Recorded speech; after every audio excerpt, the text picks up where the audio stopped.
नमस्कार, स्वागत है आपका जेजेएन न्यूज में और आपके साथ मैं हूं गणेश। दिन की शुरुआत करते हैं हल्द्वानी समेत उत्तराखंड की कुछ बड़ी खबरों के साथ। तो चलिए बढ़ते हैं पहली खबर की। हल्द्वानी में 8 साल की नाबालिग बच्ची से एक अधेड़ उम्र के व्यक्ति ने छेड़छाड़ की। परिजनों की तहरीर पर पुलिस ने आरोपी पर पॉक्सो एक्ट के तहत मुकदमा दर्ज कर उसे गिरफ्तार कर लिया है। कोर्ट में पेशी के बाद आरोपी को जेल भेज दिया गया है। पुलिस के मुताबिक रविवार शाम कोतवाली क्षेत्र की रहने वाली तीसरी कक्षा में पढ़ने वाली नाबालिग बच्ची घर के पास ही खेल रही थी। परिजनों ने आरोप लगाया है कि उसी दौरान 58 वर्षीय बुजुर्ग व्यक्ति वहां आया और बच्ची को गलत तरीके से छूने लगा और छेड़छाड़ करने लगा। बच्ची रोते हुए अपनी मां के पास गई और आरोपी की हरकतों के बारे में बताया। बता दें, इसके बाद बच्ची की मां तुरंत कोतवाली पहुंची और पुलिस को तहरीर दी। वहीं इस संबंध में जानकारी देते हुए कोतवाल राजेश यादव ने बताया, पीड़िता की मां की तहरीर के आधार पर आरोपी के खिलाफ पॉक्सो एक्ट के तहत मुकदमा दर्ज कर उसे तुरंत गिरफ्तार कर लिया गया है। कोर्ट में पेशी के बाद पुलिस ने आरोपी को जेल भेज दिया है। बागेश्वर जिला मुख्यालय में एक दुखद घटना ने सभी को हतप्रभ कर दिया। यहाँ 10वीं कक्षा में पढ़ने वाले एक छात्र का शव संदिग्ध परिस्थितियों में घर के भीतर पंखे से लगे फंदे पर लटका मिला। सूचना मिलते ही पुलिस मौके पर पहुंची और शव को जिला चिकित्सालय ले गई, जहां पोस्टमार्टम करवाने के बाद शव परिजनों के हवाले कर दिया गया। प्राप्त जानकारी के मुताबिक बागेश्वर के मॉल रोड के पेट्रोल पंप के पास रहने वाले विनोद कुमार शहर में इलेक्ट्रॉनिक्स की दुकान चलाते हैं। उनका 17 साल का बेटा सोमवार देर शाम घर के भीतर पंखे से कपड़े और तार के बने फंदे पर लटका मिला। उनकी बेटी ने खिड़की से भाई को फंदे पर लटकते देखा तो तुरंत परिवार वालों को इसके बारे में जानकारी दी।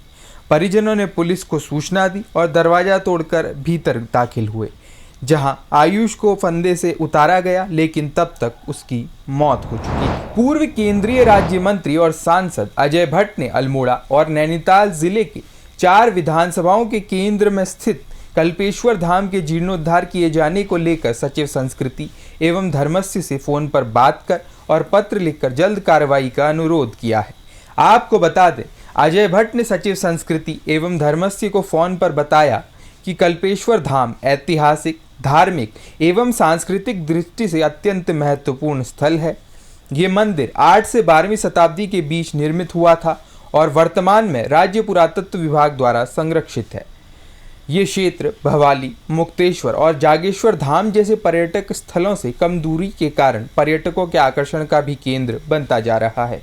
2 नदियों के संगम पर स्थित यह आध्यात्मिक धरोहर नदियों के बहाव और काल के प्रभाव से जीर्ण होकर अपनी धुरी से बाईं ओर झुक रहा है, जिससे भविष्य में इसके अस्तित्व पर गहरा संकट है।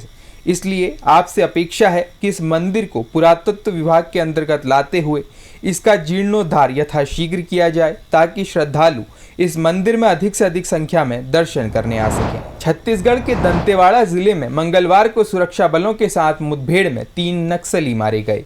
आपको बता दें, इनमें 25 लाख रुपए का इनामी माओवादी सुधीर उर्फ सुधाकर भी शामिल है।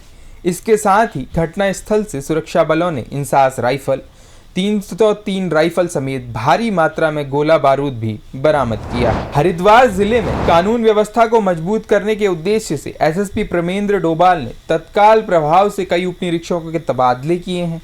बता दें, आदेश के तहत संबंधित अधिकारियों को उनके नए तैनाती स्थलों पर जल्द से जल्द कार्यभार संभालने के निर्देश जारी कर दिए गए हैं। उत्तराखंड में अब तक 136 अवैध मदरसों पर सीलिंग की कार्रवाई की जा चुकी है, जिसके तहत उधम सिंह नगर जिले में 64, देहरादून जिले में 44, हरिद्वार जिले में 26 और पौड़ी गढ़वाल में 2 मदरसे शामिल हैं। बता दें, मुख्यमंत्री पुष्कर सिंह धामी ने कहा, प्रदेश में अवैध मदरसों, मजार और अतिक्रमण के खिलाफ कार्रवाई लगातार जारी रहेगी। अवैध रूप से बड़े पैमाने पर मदरसों का संचालन एक गंभीर विषय है, जिसकी जांच के लिए अधिकारियों को जरूरी दिशा निर्देश दिए गए हैं। वहीं संबंध में बात करते हुए भाजपा के प्रदेश प्रवक्ता सुनीता विद्यार्थी ने कहा, अगर हवाला के जरिए मदरसों में पैसों का ट्रांजैक्शन हो रहा है तो ये जांच में सामने आएगा। साथ ही जांच कमेटी में जो कुछ पॉइंट सामने आए हैं उसमें ऐसी संभावना जताई गई है। ऐसे में जांच के बाद ही स्थिति पूरी तरह स्पष्ट हो पाएगी। फिलहाल के लिए इस खास खबर में इतना ही। बाकी की तमाम खबरों के लिए आप देखते रहिए जेजेएन न्यूज़। धन्यवाद।